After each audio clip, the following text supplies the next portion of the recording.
ఈ 2 ఏళ్ళు అవుతా ఉంది దాదాపుగా చంద్రబాబు నాయుడు గారు ప్రభుత్వం ఏర్పడి.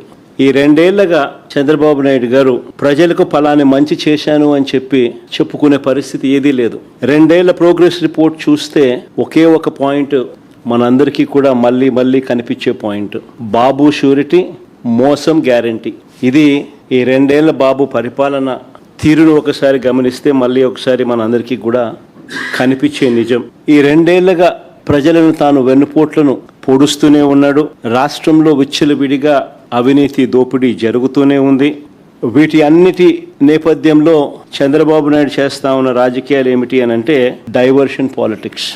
ఏ విషయంలో కూడా ఎవరైనా గట్టిగా తనను ప్రశ్నించే అంశం ఏదైనా బయటకు వస్తే వెంటనే ఆ టాపిక్ డైవర్ట్ చేసేందుకు వైఎస్ఆర్ కాంగ్రెస్ పార్టీ మీద, నా మీద ఇలా ఒక అడ్డగోలుగా ఆరోపణలు చేయడం, టాపిక్ను డైవర్ట్ చేయడం. ఇది మనం అంతా కూడా ఈ 2 ఏళ్లుగా జరుగుతూ ఉన్న script to screen play cinema చూస్తూనే ఉన్నాం.